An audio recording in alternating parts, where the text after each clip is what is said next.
د جمعې مبارکه سوره چې د قرآن عظیم الشان 14مه سوره ده په مدینه منورې کې را نازله شوې ده.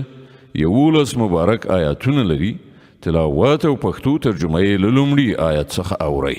بسم الله الرحمن الرحیم.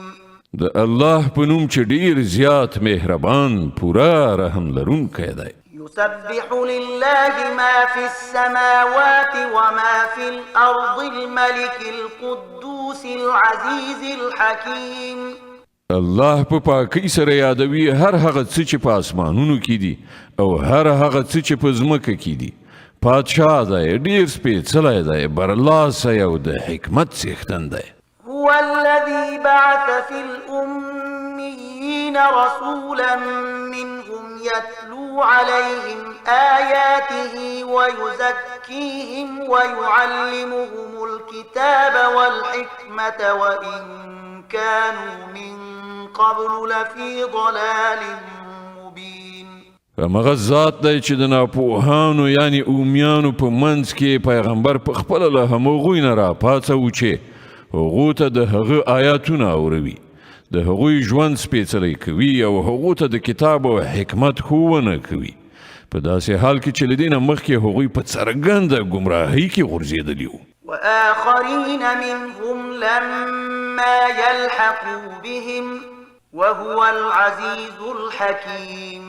او د دغه پیغمبر بعثت د هغو نورو خلکو لپاره هم دی چې لا تر اوسه له هغو سره نه دي یو ځای شوي. الله برلاسی او د حکمت څښتن دی. ذلك فضل الله يؤتيه من يشاء والله ذو الفضل العظيم.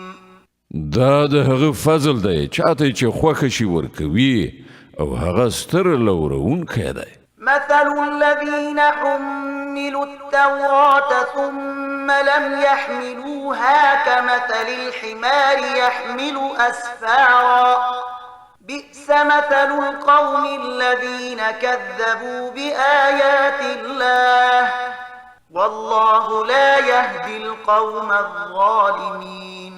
کوم کسان چې د تورات حامل ګرځول شوي وو خو هغوی د هغه پیټی پورته نه کړ، د هغو مثال د هغه خره په څیر دی چې په هغه باندې کتابونه بار کړی شوي وي. له دې نه هم ډیر بد مثال دی د هغو خلکو چې د الله آیاتونه یې دروغ ګڼلي دي. دغسې ظالمانو ته الله هدایت نه کوي.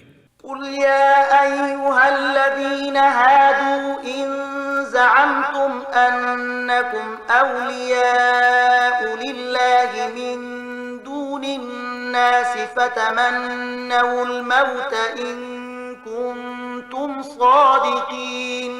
دوی ته ووایه ای هغو خلکو چې یهودیان شوي یې، که تاسې په دې انګېرنه مغرور یې چې له نورو ټولو خلکو پرته فقط همدا تاسې د الله نازولي یې، نو د مرګ هیله وکړئ که تاسې په خپلې دغې انګېرنې کې رښتوني یې.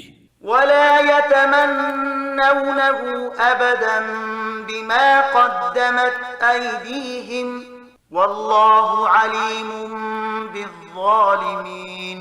خو دوی به هیڅکله د هغه هیله ونه کړي د خپلو کړو له عمله چې دوی کړي دي او الله دغه ظالمان ښه پیژني. قل إن الموت الذي تفرون منه فإنه ملاقيكم ثم تردون إلى عالم الغيب والشهادة فينبئكم بما كنتم تعملون. دوی ته ووایه له کوم مرګ نه چې تاسې تښتئ هغه تاسې ته راتلونکی دی، بیا به تاسې د هغه ذات حضور ته وړاندې شئ چې په پټ او ښکاره باندې پوهېدونکی دی او هغه به تاسې ته وښیي چې تاسې څه کول. يا أيها الذين آمنوا إذا نودي للصلاة من يوم الجمعة فاسعوا إلى ذكر الله وذروا البيع ذلكم خير لكم إن كنتم تعلمون. ای مؤمنانو، کله چې د جمعې په ورځ د لمانځه لپاره ندا یعنی اذان وشي نو د الله د ذکر یعنی لمانځه خواته وزغلی او پیرل پلورل یعنی اخیستل خرڅول پرېږدئ. دا ستاسې لپاره ډیره غوره ده که تاسې پوهیږئ. فإذا قضيت الصلاة فانتشروا في الأرض وابتغوا من فضل الله واذكروا الله كثيرا لعلكم تفلحون. بیا کله چې لمونځ ترسره شي نو په ځمکه کې خواره شي او د الله فضل ولټوئ او د الله ډیر ډیر یادونکي اوسئ، ښایي چې تاسې ته فلاح په برخه شي. وإذا رأوا تجارة أو لهوا انفضوا إليها وتركوك قائما